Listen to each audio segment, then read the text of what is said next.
नमस्कार मित्र माने आपण मानकु आम channel smart study with Lalit को स्वागत। आजिर एही वीडियो रे आमे ओडिया साहित्यर एक सुंदर और आकर्षणीय कहानी सरह सुंदरी विषय रे जानिबा।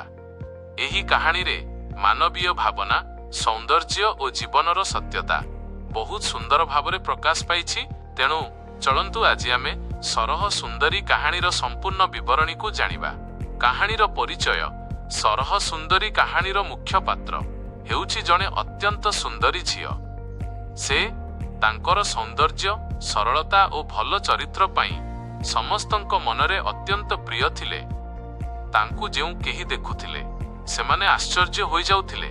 से एक छोट ग्राम रे बसवास करुथिले एवं तांकर जीवन बहुत सरल थिला।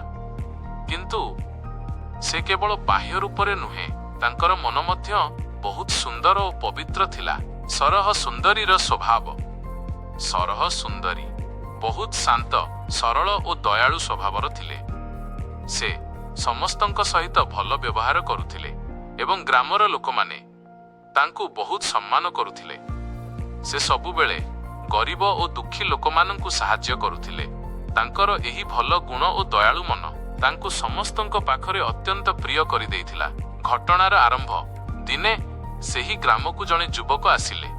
से सरह सुंदरींक सौंदर्य और भल स्वभाव विषय रे बहुत कथा सुनिथिले। सेही कारणरू से तांकु देखिबाकू बहुत इच्छा कले।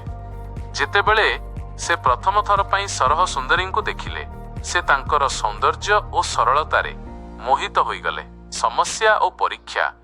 किंतु जीवन सबुबेले सुखरे भरी थाए नाही। सरह सुंदरींक जीवन रे मध्य केतेक समस्या आसिला। केतेक लोक तांकर सौंदर्य को देखि ईर्ष्या करुथिले।